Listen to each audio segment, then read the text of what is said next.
Good afternoon, everyone. We are excited to spend some time with you. Thank you for joining us. We see other participants who are joining the call as we speak. It's 2 o'clock. We do want to get started. We will have an opportunity for questions at the end of a brief presentation. And I want to just thank all of you for joining us. We're looking forward to the upcoming legislative session. I'm Steve Roberts with the West Virginia Chamber of Commerce. All the way to my left is Andrea Garrett. Next to Andrea, Caitlin Pitlack-Mora. To my right and next to me, Brian Dayton. To Brian's right is Kaylin George. And to Kaylin's right is Kathy Thomas. So you have a large portion of the legislative team here with us today. We are going to move it along. I want you to know you're welcome.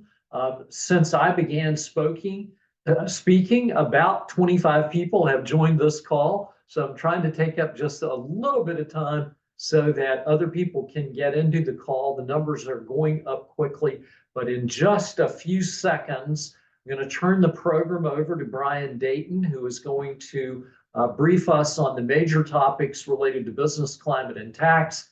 Healthcare, labor and human resource law, legal reform will be on the topic for discussion today, and a good many other topics that you have asked for some conversation around: education, workforce development, the talent pipeline, all to get some discussion today.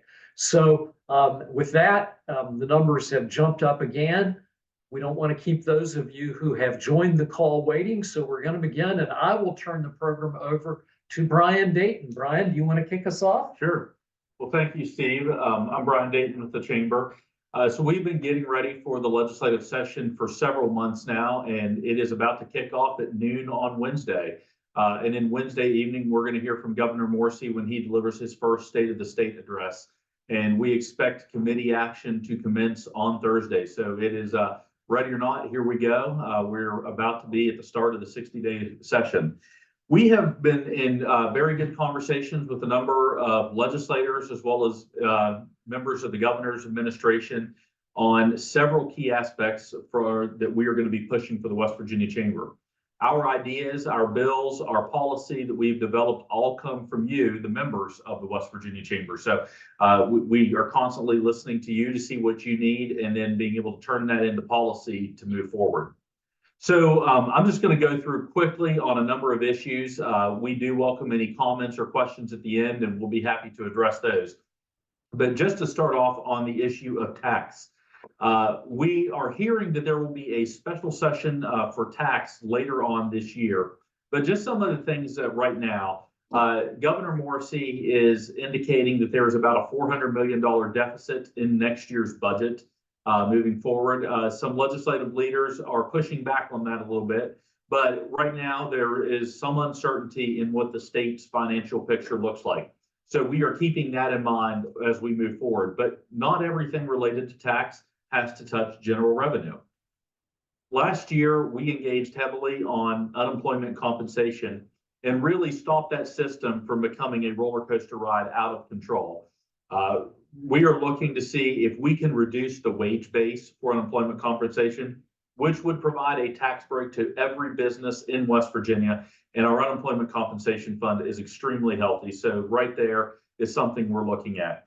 Going forward, we're looking at our state's corporate net income tax. We made several changes to that about 15 years ago. When we lowered it, Steve, was at 9%, I believe, and we lowered it down to 6.5%. We need to go farther if we want to be competitive. So we are talking with legislators about reducing this tax and trying to, with the goal of moving West Virginia into being a top 10 state for corporate net income tax. We're also looking at tax administration, just some things on how businesses file their taxes, when, if they need to seek extensions, really to make it easier to do business in West Virginia. And those are some things that actually do not have a fiscal impact to the state. Workforce continues to be a major issue in West Virginia. We have the second lowest workforce participation rate in the country at 54.9%. We were the lowest, but Mississippi actually took that slot last year. But it is we are more than 7, close to 8 points below the national average on workforce participation. So we are advocating for the creation of a workforce czar and to really get serious and look at our state's workforce plan to make sure that we are doing what we need to train people for the jobs of tomorrow. We're also a major component that plays into workforce is the lack of affordable and available childcare in West Virginia. The average cost of childcare in this state is about $800 per month per child. We have heard cases closer to $1,400 per month per child in some facilities. To most West Virginians, that is just absolutely unaffordable, especially if you have more than one child. And just as a point of reference, if you have two children and you make an income of about $50,000, by the time you finish paying for their child care, you're going to be working for less than minimum wage. And so a lot of people are making the decision just to leave the workforce and stay home. So we have a number of things we're looking at related to that. 3 years ago, we passed a tax credit for businesses that start a child care facility. We would like to expand that credit. We would also like to offer a different credit for businesses that are operating a child care facility to give them a 100% credit on their annual operating costs for operating that child care facility. We're also looking at a program called TRISHARE that is in effect in Michigan, also in Kentucky. But TRISHARE essentially would be the employer pays a third, the employee pays a third, and the state pays a third. And these are just some things to really look at to find and make it more affordable for employees to access childcare and be able to return to the workforce. Lastly, I want to touch quickly on that topic. Childcare providers themselves are not immune to the challenges that you all are in the business community when it comes to workforce. Many of the closures in childcare facilities or even classrooms that cannot open are simply due to the inability to staff those. So we're looking at what are some of the things that can be done to help make it more attractive to be a childcare worker. That could be in the form of paying for the education for childcare workers to make it more of a value to go to work. It also could be to find a way to reimburse them for the cost of childcare. A lot of these workers have young children and are unable to afford the slots that they're watching throughout the day. So we're looking at those things to make it more attractive to be childcare workers, as well as find ways to help people who want to return to the workforce be able to afford that, get their kids enrolled and back into the workforce. So those are some of the big things we've been paying attention to on workforce and childcare. We're going to shift gears here quickly to legal reform and some of the topics there. I'm actually going to go ahead and pitch that off to Caitlin Pitlack-Mora. Caitlin is our attorney and does a fantastic job. So Caitlin, you want to take that subject away? So some of the things, we're always looking for ways to have a fair, independent judiciary. And so some of the things that we are taking a particular important look at is collateral sources. And that would be addressing double dipping by allowing juries to have information on damages that have already been paid by other sources. Similar to collateral sources, but different, would also be phantom damages. And that would be with the aim to prevent plaintiffs from essentially receiving a windfall, basically them receiving full sticker price of medical services incurred rather than the discounted rate that was actually paid. And then we are also looking at lowering our statute of limitations on written and oral contracts. Currently, the written contracts, I believe, is 10 years. And that keeps us way out of step with other states, especially surrounding states. So we're looking at lowering the statute of limitations on written contracts as well as oral contracts, basically to bring us in line with other states. I'll pass it back to Brian. Well, thank you, Caitlin.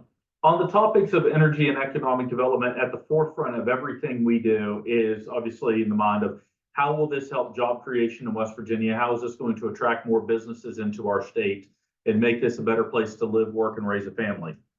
So we've been having conversations about the need for a much expanded site readiness program in West Virginia. We have done a little bit on this topic, but not nearly enough. And that is making sure that there are sites that have road access, utilities, sewer, everything they need for a business that wants to come in and look and say, this is a place that you can go if you're looking to come to West Virginia. We have the spot for you.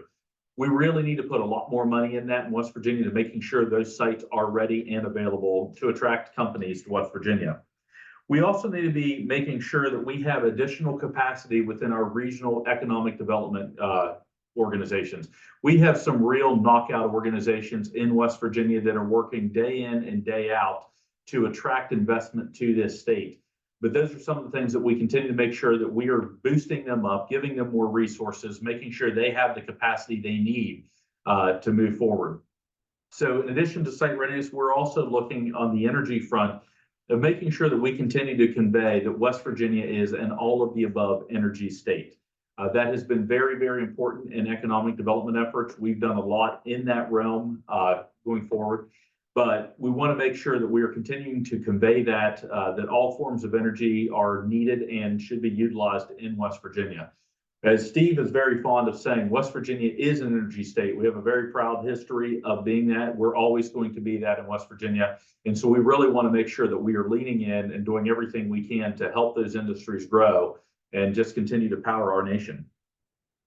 On the education front, and I should mention, Kaylin said to me, if you do have a question or comment, feel free to either put it in the chat box or a Q&A box. And I see Josh Jefferson, who is with Red, has raised his hand. I'm going to get to Josh in just a quick minute here. Just a quick note, Red is absolutely fantastic and does amazing work in the Northern Panhandle for economic development. Just to quickly move us on before we can get to some questions, K through 12 education. Last week, we saw our NAEP results come out.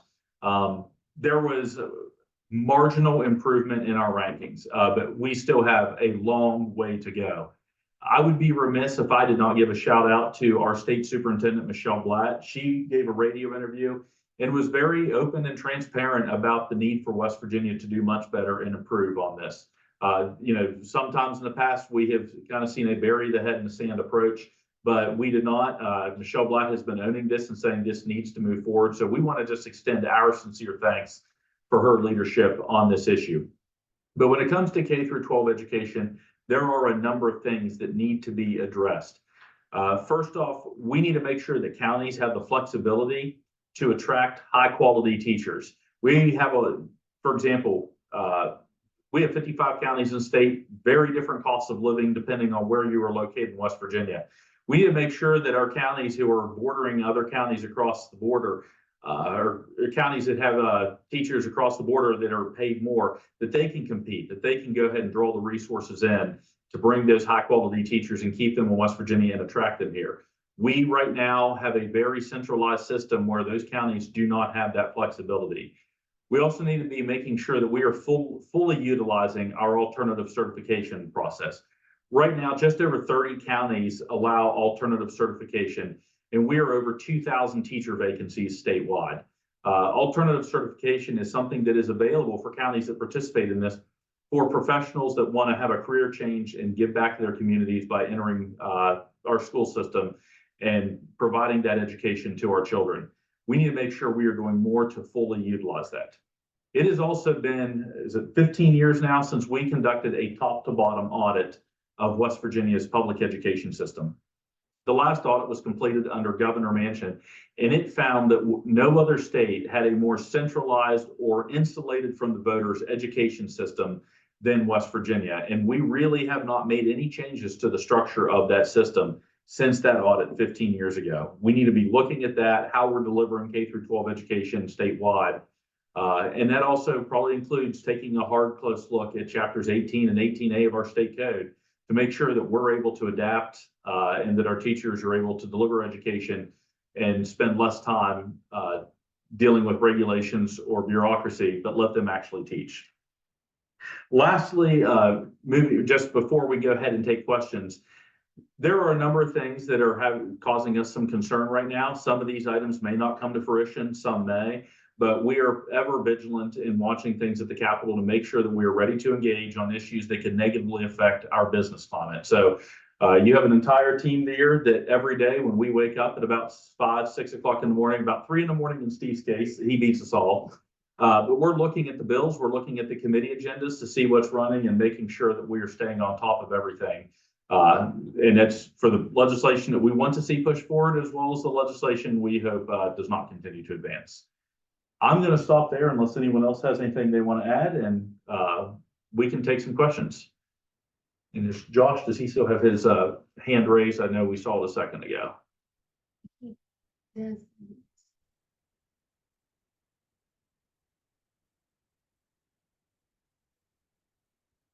So while we're waiting to see if there are some questions that we need to get to, we want to emphasize that we're hopeful that this will be a session in which issues related to education and support for higher education can be addressed, that issues that will help make West Virginians healthier and have more access to health care can also be addressed.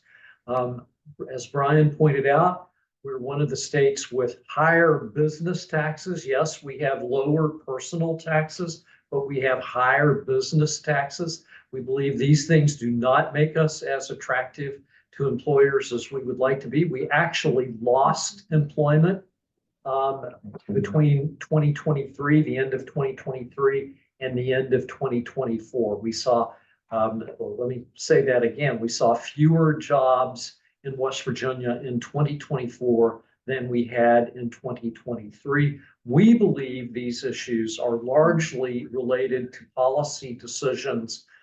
We are not providing workers for the talent pipeline, and we do not have a particularly competitive business tax arrangement. And we hope the legislature will take those things into consideration. We also are very quick to say that in states that are growing, particularly those states around us, those states are providing extra support for higher education. We can't defund higher education and expect to have a growing economy, particularly in a knowledge-based environment. So we've got a couple of questions up. I think we want to get to those questions right away. Brian, Kaylin, you've probably had a chance to read the questions while I was speaking. Sure. And then real quick, we do have Josh Jefferson. I know Josh, if he's there or not. He had raised his hand early. Josh, if you lowered your hand, I'm sorry, but want to make sure you had a chance real quick. If you can hear me okay, I just wanted to, Yes. that was actually accidental. I apologize. I didn't mean to raise my hand, but I just wanted to tell you how appreciative we are for the work the chamber does. And this is very helpful. And the child care is definitely something significant and throughout the state of West Virginia. And we're fortunate we've got New Bridge Church in this area who's helping address that. But your site readiness with the West Virginia Development Office has been very important too. So thank you. Sorry about the raised hand, but the topics are very spot on. So appreciate it. Thank you, Josh. Appreciate hearing from you. Absolutely. Well, thank you, Josh. And again, we just really appreciate everything you and Red do up in the Northern Panhandle.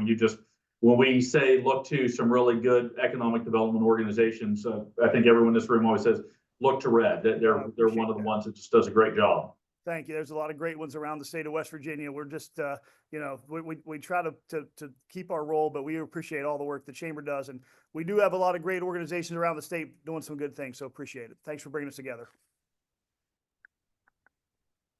Go ahead. The next question we have up is from Terry Ellis. Do you think the legislature will seek to address privacy in AI? So actually, Terry, that's a great question. I am a member of the state's artificial intelligence task force. And so we are actually preparing a report back to the state legislature, specifically addressing this issue. A lot of what we've heard, I'm just going to speak from the private sector right now, is there has been a lot of implementation from the private sector of artificial intelligence. It's been used to look for efficiencies, sometimes handle customer service, especially we've seen a lot of use on the manufacturing side, really to bolster that. Artificial intelligence is here and it's only going to grow as we go forward. So there's been a lot of talk right now on how to make sure that privacy is protected, but that we're not doing things to stifle innovation. So I have not heard of any specific legislation at this point. I think the legislature is still trying to learn about this issue. Thankfully, the conversations we've had have been very much on we need to make sure we get this right and don't go too far in one direction or the other. So we're continuing to listen to businesses, listen to state agencies that are utilizing it, listen to higher education, to healthcare providers, what they're doing, and then really make sure that whenever the state does pass an AI law, that it's protects privacy, but at the same time does not stifle innovative use, especially within the private sector. Next question is, could tax credits for childcare business owners be considered too? So the bill that was passed 3 years ago provides a 50% tax credit for businesses that start a childcare facility. And that credit is available really on all costs except land acquisition. And the bill was expansive. If you are an S Corp or a pass-through entity, it does allow you to take that tax credit on your personal income. If you're a nonprofit, you could do it via a transferable tax credit. And for a for-profit corporation, obviously against your corporate net income tax. We would like to expand that credit, but we'd also like to make that credit available for the cost of operation. When it also comes to the, those are on the tax credit side of things. We're also looking for employers, as I mentioned earlier, TriShare, and making that a program. It's already as a pilot right now through Wonder School in West Virginia. 8 counties are available. Right now, that under that program, basically the employer pays 1/3, the employee pays 1/3, and the state would pay 1/3 of the cost. And then it would phase out based on the employee's income as they increase in income levels. But those are just some of the things we're looking at when it comes to childcare. There are many, many, many components of this. I know we have childcare providers on this call. Changing our state from an enrollment model for subsidized, or changing from an attendance model to an enrollment model for subsidized children was very, very important. But as an example, the providers themselves can still only bill the parents of subsidized children based on attendance. That needs to be addressed as well to make sure that providers aren't being shortchanged by taking in children who are under subsidy. So we're looking at a number of things. It is not a one solution problem in the state. Sharon Campbell has asked, if the National Department of Education is reduced or eliminated, it will fall on the state to provide support. How should our businesses and families prepare? We're looking and paying close attention. Steve is looking at me like he wants to jump in here, but we're paying close attention to what happens at the federal level. But the bulk of the money that comes in for education in West Virginia does come from state aid and from property taxes. So we are closely watching those things to see what can happen. But right now, the Department of Education is still there, so we're kind of just watching that. Do you have anything you want to add? Well, I think it's a great topic to be talking about. And at the West Virginia Chamber of Commerce, we're always interested in talking about the whole topic of how we improve education in West Virginia. What kinds of things can we do to help get better results? What kinds of things can we do to support our teachers as they are really the frontline workers in helping educate our children? There are certain things that seem to work every place they're tried. And I think that as West Virginians, we need to talk about this more. For instance, all of us need to be able to say that every child needs enough time for learning, whether that comes from a U.S. Department of Education point of view, or whether that comes from the most local school point of view. Each child is different, and each child needs time to learn. That means that the traditional school day might not be enough. We'd like to see some flexibility, both calendar and school day flexibility, to allow more time for learning. Number 2, all children need to be reading at grade level by the 3rd grade. If the children are not reading at grade level by the 3rd grade consistently across the country, not just in West Virginia, but across the country, that child will start to fall behind. So we need to be able to talk about those things. We need to be able to articulate that. Next, each child needs to be taught by a highly competent teacher. And we have wonderful teachers in West Virginia. Everyone sitting in this room is the product of a West Virginia education. So we value our teachers, we love our teachers, but we want to say over and over again that teaching is an important and valuable profession, and that each child should be taught by a highly competent teacher. If we laid out those goals and followed those things, we then would look for, so what are the tactics necessary to get us there? Typically, some competition in the arena for education has been proven to work around the country. Some way of measuring results also needs to be in the mix, and some way of rewarding for good achievement, rewarding for results needs to be in the mix. I'm going to stop there only because we have so many other questions in the queue, and I am aware that I can talk about this subject for way too long. So let's go on to some other questions. Sure. The next question is, are there any updates on AI and potential data centers in West Virginia? So we kind of touched on the AI question right now, but let me shift over to the data centers question. We are continuing to hear rumblings about potential data centers locating in West Virginia, but a lot of those right now they're not being openly talked about because as these deals progress, they are done very quietly and making sure that everybody can move forward. But what I can say is that they are running out of a lot of generating capacity, especially in Northern Virginia, where a lot of these have located. And so it does make sense that a state like West Virginia does have the ability to attract some of these facilities in. The power that these facilities require is absolutely enormous. And what you're seeing in some areas of the country, they've really reached that capacity to be able to power these just through local electricity. So we're looking at those. We are optimistic that we may be able to get a data center in West Virginia or more, and that would be a major economic development win for the state. The next question, if the tariffs are implemented, recommendations for our small businesses. Again, this is something that we are closely paying attention to see if they are enacted. Obviously, tariffs do have an economic impact. We've seen right now kind of everything delayed since it was first announced, but those are things that we're paying close attention to. Right now, the issue is going to be if the tariffs do move forward, what's the percent on, are they localized or are they general? So we're continuing to very closely monitor that. That is going to occur at a federal level, though. So we'll be watching that going forward. So we also have a question on site readiness. So let me move to that question. We've been asked if the chamber is supportive of or has legislation available and ready to go on site readiness.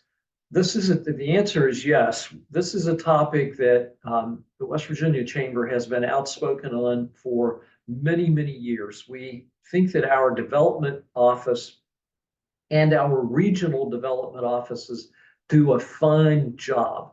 And we just don't give them enough support. And we can't expect them to have sites ready to go if we don't give them the resources with which to develop those sites.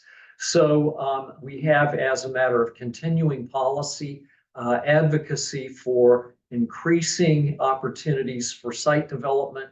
Over the years, we have worked with leaders in the West Virginia Development Office to help try to get this done. They all agree we do not have enough shovel-ready sites. We don't have them where we need them. We don't have them of a size and with utilities already taken to them that the 21st century demands. So this is an area where we believe we have lots of opportunity. It's an area where the legislature can do just a little bit of tweaking and make a very, very big difference. Brian, do you want me to take the next one, or did you want? I was going to go ahead and actually combine the next two questions. Okay, let me read them both. What taxes will be on the table to make up for the potential revenue shortfall, severance, food, tobacco? And then the next question was, if we start providing more business tax breaks, where will the budget make up those funds? Understanding that we are currently $400 million behind or under budget. So let me just put those two together for a second and just talk about a couple of specific taxes. There are taxes within our state budget that are very, very stable and predictable. That would be our personal income tax, our consumer sales tax. There may be some fluctuation in those, but we can pretty accurately predict how much money those taxes will generate. There are other taxes within our budget that are very unpredictable. Severance tax, corporate net income tax. You can have some really fantastic years on those taxes, and then just the next year, it can bottom out. So right now, severance tax has been not performing where it has in the past. Our corporate net income tax right now is actually performing at a very good level, but just a few years ago, it was generating about 40% of what it is right now. So we are paying close attention to those because if those are taxes you don't really want to become reliant upon. If you try to adjust those either up or down, you don't exactly know how much money will come in year to year. It can change drastically. Now, when it comes to the business tax breaks that we've been advocating, let me take the one corporate net income first. Again, that is an unpredictable tax. Sometimes it's as low as about $150 million. Other times it's in the neighborhood of $400 million. We would like to see that rate start to come down lower because if you bring in more investment, that will become replaced by more people paying into that tax. We have seen that in some other taxes in the past where we raised the tax and actually generated less revenue if you go all the way back to the Rockefeller administration. When it comes to the unemployment compensation tax that we would like to lower, that is entirely separate from our general revenue fund.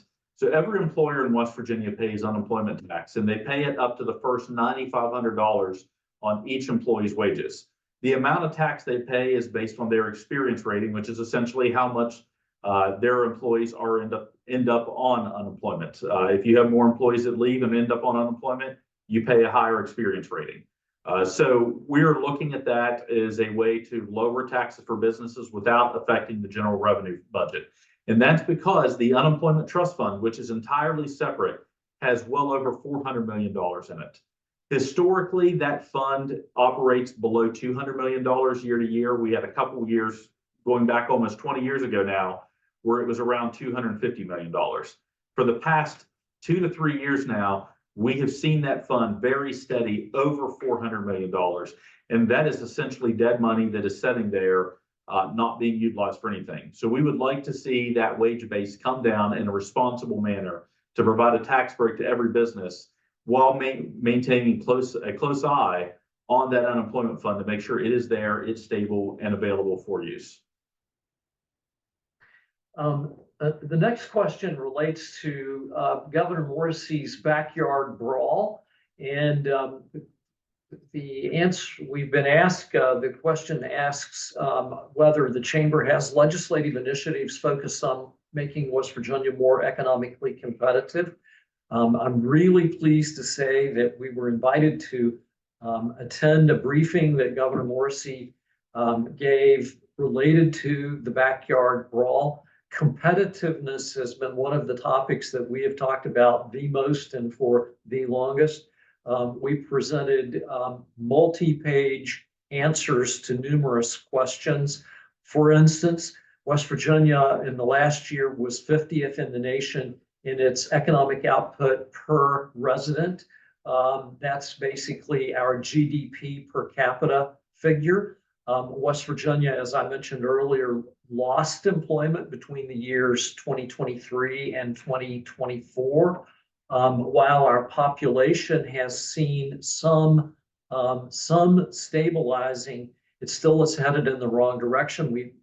Our birth rate, because of our aging population, is not keeping up with our death rate. And even though we've been high on the list of move-ins, we are not high on the list of states gaining population because our population is elderly and our death rate is higher than our birth rate.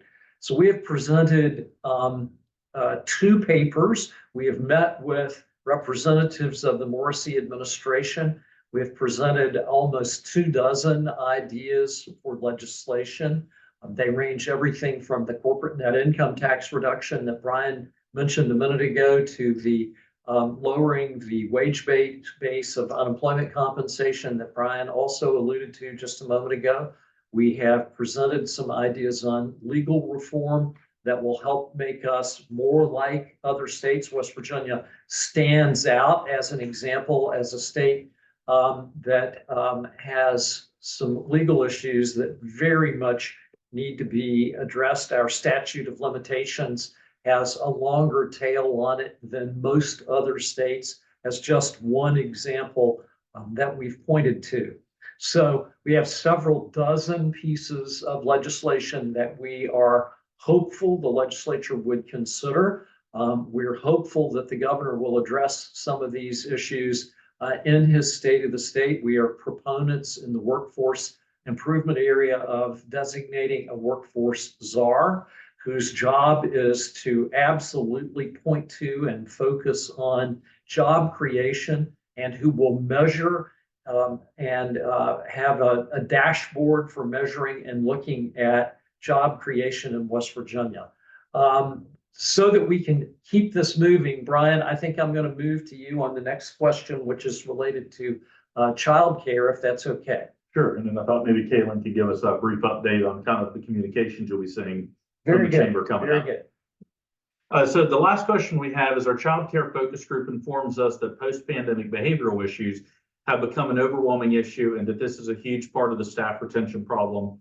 Any thoughts on how to provide support to providers regarding this issue? That is a fantastic question.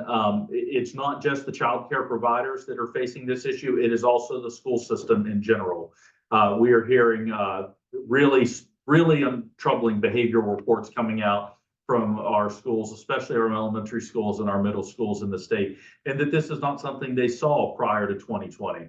I think we can all agree that COVID really changed the world in a number of ways, and probably in some ways that we won't appreciate for several years going forward. So, making sure that staff have probably the training to deal with unruly children is going to be absolutely key. But let's not forget for a second another real key problem. Most child care providers, not because they don't want to, but they're unable to pay a very competitive wage to attract workers. Some of the best payers that I've heard are in the neighborhood of $15 an hour. The trouble is whenever you have other small businesses in the area, whether they're businesses on Main Street, whether they're restaurants, who are paying that amount or more, it can become quite attractive to go work elsewhere. I have 2 children. A lot of people at this table have young children. They are stressful. Believe me, they are very stressful. And so, especially when you add on behavioral problems, that it becomes a very difficult environment in which to work. So it is a challenge. It's not that the providers themselves want to be low payers. That's not it. If they raise the pay for these workers, that means they have to raise the cost. And already, remember, we're talking an average of $800 per child per month. Raising it's unaffordable as it is. Raising it more just makes it more unaffordable. So that is a tremendous question. I think it's something that needs a lot of discussion on how to move forward. But it is a serious issue, not just for the providers, for the school system in general to deal with. I'm going to kick it over to Kaylin George right now. You're going to have a lot of communications coming out of the chamber right now. Kaylin spearheads all that and does a fantastic job. So I'm going to hand it over. Thanks, Brian. Thank you everyone for joining today. I know that we have gone over a lot of topics. All of this information can be found on our website, wvchamber.com. We have position papers that are specific to each of the topics that we discussed here today. We had a lot of great questions about our competitiveness agenda, and that is also available to view online. And these are things, as I said, that we have been in talks with Governor Morsi and his team sharing our ideas. And if you haven't already, you can sign up to receive daily legislative committee agendas. We send them out every day during the session, first thing in the morning, right when we get in. We also have weekly updates. That is an email breakdown of bills, what it means for business, where the chamber stands on it. And then we have an accompanying video, usually by Brian, giving us the full breakdown. So lots of things to look forward to for updates under the Capitol Dome. Okay, well, thank you, Kaylin. Yeah. Steve, do you have anything? We really like doing these webinars. We also really like hearing from you. During today's event, I've had numerous text messages about topics that have been discussed. Please feel free to reach out to any of us. Probably the easiest way to find us, if you don't have our contact information, is to follow Kaylin's advice and go to wvchamber.com or go to the chamber's website. Take a look. We've got our contact information there. You would be able to reach all of us. And we thrive on hearing from you. The most important role that we have is to speak and help speak for West Virginia's employer community. I would remind those on the call that The chamber has approximately a 5,000 membership reach. Members of the chamber employ over half of West Virginia's workforce, and we listen carefully to you to know what issues are most important for the employer community and how we can best be of service. I noticed that a number of local chambers of commerce and regional economic development authorities are participating on this call today. We work closely with, we value our local chambers. We urge local businesses to be members of and to support the local chambers and to support the work of the regional economic development authorities. And we highly value the input that we receive from economic development professionals and from the local chambers. So let's all make sure we stay in touch. Let me remind you that with us today, sitting in this room, are Kathy Thomas, Kaylin George, Brian Dayton, then you get to me, Steve Roberts. To my left is Caitlin Pitlack-Mora, and to Caitlin Pitlack-Mora's left is Andrea Garrett. So we're here, we are eager for the upcoming legislative session. We're pleased that Governor Morrisey has been interested in the various job creation and economic development, education improvement, and health improvement efforts that the West Virginia Chamber has underway. We have these things underway because you, our members, support us. So thank you very much for that. And we're sort of at the going, gone stage. I don't see further questions. Are there any more comments from folks at the table? And if not, we will give you your afternoon back. Thank you, one and all.